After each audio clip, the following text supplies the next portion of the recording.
Hello guys, welcome to spectator. ஒரு big டேன்னு சொல்லலாம் இந்தியன் ஃபுட்பாலில். Australia versus India match review தான் பார்க்க போகிறோம். டீட்டெயிலில் பார்க்கலாம் வாங்க.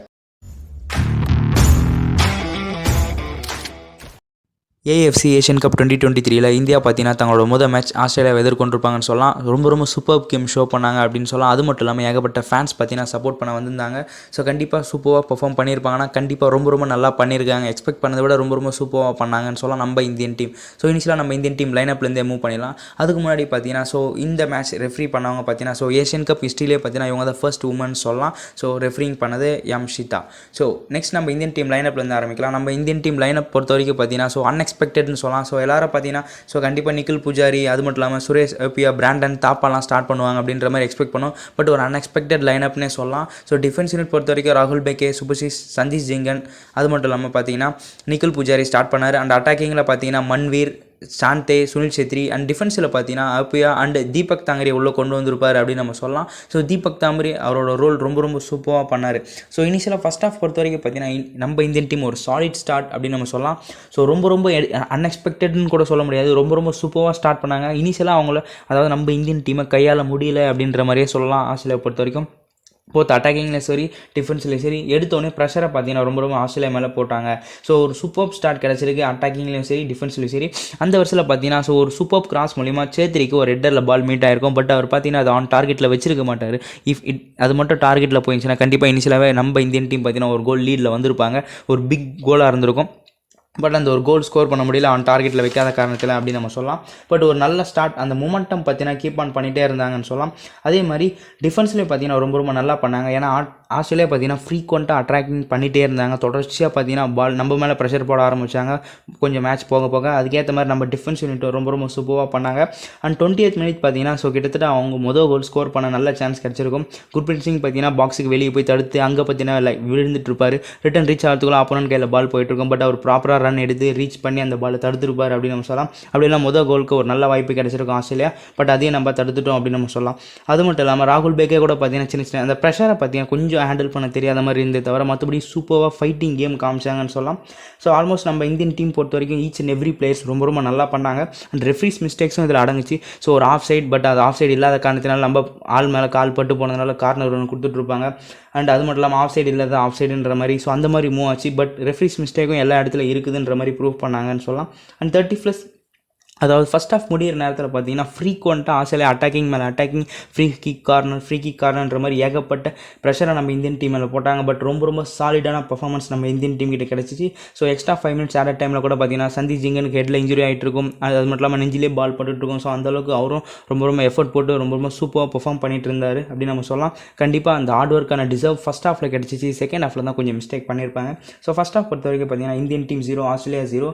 ஒரு ரொம்ப solid performance Indian team. Australia எதிர்பார்த்துருக்க மாட்டாங்க இந்தியன் டீம் கிட்ட இந்த மாதிரி ஒரு கேம் அப்படின்னு நம்ம சொல்லலாம். செகண்ட் ஹாஃப் பொறுத்த வரைக்கும் பார்த்தீங்கன்னா கண்டிப்பாக ஒரு ஸ்ட்ராங் மைண்ட் செட்டோட நம்ம இந்தியன் டீம் காரணம் இறங்கினாங்க அப்படின்னு நம்ம சொல்லலாம். பட் இனிஷியலாகவே ஆஸ்திரேலியா பார்த்தீங்கன்னா அவங்களோட அட்டாக்கிங் கேமை ஸ்டார்ட் பண்ணிட்டாங்க. எடுத்தோடனே அவங்களால நம்மளால் தடுக்க முடியல. அந்தளவுக்கு ரொம்ப ப்ரெஷர் போட்ட காரணத்தினால ஒரு சின்ன மிஸ்டேக். ஆக்சுவலாக குர்பிரீத் சிங் பார்த்தீங்கன்னா அதை தடுத்துருக்கலாம். ஆக்சுவலாக அது கேட்ச் பிடிச்சிட்டு கொஞ்சம் ரிலாக்ஸ் பண்ணிட்டு பிளேயர்ஸ்லாம் அங்கே மூவ் ஆன பிறகு நம்ம பாஸ் பண்ணியிருக்கலாம். பட் அவர் ஜஸ்ட் தடுத்தார். அது பார்த்தீங்கன்னா ஆப்போனன்ட் கையில் போய் எல்லா நேரத்துலையுமே பார்த்தீங்கன்னா அது மிஸ்டேக்காக அமையாது. அவங்களும் மிஸ் பண்ணிட்டு இருப்பாங்க. பட் இந்த வாட்டி கன்வெர்ட் ஆகிடுச்சின்னு சொல்லலாம். ஆஸ்திரேலியா பார்த்தீங்கன்னா 50th மினிட் அவங்களோட முதல் கோலில் ஸ்கோர் பண்ணிட்டாங்க அப்படின்னு நம்ம சொல்லலாம். அதுக்கப்புறம் பார்த்தீங்கன்னா இந்தியன் டீம் கண்டிப்பாக திரும்பி வரும்ன்ற ஒரு நம்பிக்கையான கேமை காமிச்சிட்டு வந்தாங்க. பட் கண்டிப்பாக எல்லாரும் ஃபேன்ஸை வெயிட் பண்ணிட்டு இருப்பாங்க ஈக்குவலைசருக்காக. பட் இந்தியன் டீமால் அந்த ஈக்குவலைசரை கொண்டு வர முடியல அப்படின்னு நம்ம சொல்லலாம். 72nd மினிட் பார்த்தீங்கன்னா மறுபடியும் இன்னொரு கோல் அவங்க ஸ்கோர் பண்ணிவிடுவாங்க. சூப்பர் கிராஸ், அது அழகாக டேப்பிங் பண்ணியிருப்பாருன்னு சொல்லலாம். ஆஸ்திரேலியா 2 கோல் ஸ்கோர் பண்ணியிருக்காங்க. அதுக்கப்புறம் பார்த்தீங்கன்னா எகாஸ் டீமுக்கு சப்ஸ்டியூட் மேலே சப்ஸ்டியூட் நிகழ்த்தினார். ஆகாஷ் மிஸ்ரா, லிஸ்டன் அண்ட் தாப்பா. இவங்க எல்லாரும் உள்ளே கொண்டு வந்தார் அப்படின்னு நம்ம சொல்லலாம். அது மட்டும் இல்லாமல் நோரா மகேஷ், சேத்ரி எல்லாம் வெளியேற்றிட்டு நோரா மகேஷ், விக்ரம் பிரதாப் சிங் எல்லாம் கொண்டு வந்தார். பட் நம்ம இந்தியன் டீம் பொறுத்த வரைக்கும் பார்த்தீங்கன்னா ஒரு நல்ல பெர்ஃபார்மன்ஸ். பட் அட்டாக்கிங்கில் அந்தளவுக்கு கான்சன்ட்ரேஷன் பண்ணலை. ஏன் அப்படின்னு பார்த்தீங்கன்னா டிஃபென்ஸ் யூனிட்டில் ரொம்ப ஸ்ட்ராங் மைண்ட் செட்டாக இருந்ததுனால பாலை பார்த்தீங்கன்னா நம்ம ஜஸ்ட் ஃபினிஷ் கிளியர் பண்ணால் போதுன்ற மைண்ட் செட்டில் தான் விளையாண்டாங்க. அதிக கோல் நம்ம வாங்கக்கூடாதுன்ற மாதிரி. அதுக்கேற்ற மாதிரி ஃபஸ்ட் ஹாஃபில் அமைஞ்சிச்சு. செகண்ட் ஹாஃபில் தான் அமையலை அப்படின்னு நம்ம சொல்லலாம். பில்டிங் கேம் சூப்பராக காமிச்சாங்க ஆஸ்திரேலியா. சூப்பராக பில்ட் பண்ணி pass man to man pass பண்ணி அழகாக அட்டாக் பண்ணாங்க. ஸோ அதுக்கேற்ற மாதிரி நம்ம நல்லா பர்ஃபார்மன்ஸ் பண்ணாலும் ஒரு கோல் மிஸ்டேக் மூலமாக வந்துச்சு, இன்னொரு கோல் ஒரு சூப்பர் கோல்னு சொல்லலாம் ஆஸ்திரேலியா. ஸோ 98th மினிட் பார்த்தீங்கன்னா ஈவன் அவங்க 3 கோல் ஸ்கோர் பண்ணவும் நல்ல சான்ஸ் கிடச்சிச்சு. அந்த தேர்ட் கோலுக்கு கிட்டத்தட்ட 5 ஷாட்ஸ் அடிச்சிருப்பாங்க. சஞ்சய் சிங்கன் மேலே 2 வாட்டி பட்டிருக்கோம், ராகுல் பேக்கே மேலே 2 வாட்டி பட்டிருக்கோம். அந்தளவுக்கு ஃப்ரீக்வெண்ட்டாக ஷாட்ஸ் எடுத்துகிட்டே இருந்தாங்க. பட் அது கோலாக கன்வெர்ட் ஆகலை. ஸோ ஃபுல் டைம் பொறுத்த வரைக்கும் நம்ம இந்தியன் டீம் எந்தவித கோலும் ஸ்கோர் பண்ணலை. ஆஸ்திரேலியா பார்த்தீங்கன்னா 2 கோல் ஸ்கோர் பண்ணி ஒரு வெற்றியை பதிச்சாங்க அப்படின்னு நம்ம சொல்லலாம். ஃபர்ஸ்ட் ஹாஃப் பொறுத்த வரைக்கும் சூப்பர் கேம் நம்ம இந்தியன் டீம் பொறுத்த வரைக்கும். செகண்ட் ஹாஃப் ஒன்றுமே இல்லை, ஜஸ்ட் மொமெண்டமாக கொஞ்சம் லூஸ் பண்ணோம். பட் அந்த மொமெண்டமாக அழகாக கீப் ஆன் பண்ணிக்கிட்டாங்க, டேக் ஓவர் பண்ணிக்கிட்டாங்கன்னு சொல்லலாம் ஆஸ்திரேலியா. பட் ஓவரால் நம்ம இந்தியன் டீம் பர்ஃபார்மன்ஸ் ரொம்ப ரொம்ப சூப்பராக இருந்துச்சு. பட் இதில் என்ன மிஸ்டேக் அப்படின்னு பார்த்தீங்கன்னா ஜஸ்ட் அந்த பொசிஷனை கொஞ்சம் மெயின்டைன் பண்ண மிஸ் பண்ணியிருப்போம். ஆஸ்திரேலியா ரொம்ப ரொம்ப ப்ரெஷர் பண்ணாங்க. பட் அந்த அளவுக்கு டீம் கிட்ட பார்த்தீங்கன்னா ஏசியாலே டாப் டீம்னு சொல்லலாம் ஆஸ்திரேலியா. அந்த டீம் கிட்ட நம்ம இந்தியன் டீம் ரொம்ப ரொம்ப நல்லா ஃபைட்டிங் கேமை காமிச்சாங்க. பட் ஒரு பில்டப் கேம் கொஞ்சம் மிஸ் பண்ணாங்க. அது பில்டப் கேம் ப்ராப்பராக பண்ணி கொண்டு போனாலே கண்டிப்பாக கோல் வந்திருக்கும். ஸோ ஈவன் நம்ம அட்டாக்கிங்கில் டிஃபென்ஸ் யூனிட்டில் லாங் ஷாட் எடுக்காமல் அதை கொஞ்சம் மெயின்டைன் பண்ணி பாஸ் பண்ணி கொஞ்சம் கொண்டு போக ட்ரை பண்ணியிருக்கலாம். பட் அதுதான் கிடைக்கல. அது மட்டும் இல்லாமல் பால் கண்ட்ரோலில் சில நேரத்தில் மிஸ் பண்ணோம். செகண்ட் ஹாஃபில் முக்கியமான பாலை நம்ம ஆப்போனன்ட் கிட்ட கொண்டு போகும்போது அங்கே டிஃபென்ஸ் பிளேயர் கம்மியாக இருக்கிற நேரத்தில் நம்ம பால் கண்ட்ரோலில் மிஸ் பண்ணதுனால அவங்க டிஃபென்ஸ் பார்த்தீங்கன்னா ஷேப்புக்கு வந்துடுறாங்க. ஸோ இந்த மாதிரி மிஸ்டேக்ஸ்லாம் நடந்துச்சுன்னு சொல்லலாம். பட் ஓவராலாக இகோஸ்டிமாக் சொன்ன மாதிரி ஒரு குட் லேர்னிங்னு சொல்லலாம் நம்ம இந்தியன் டீமுக்கு.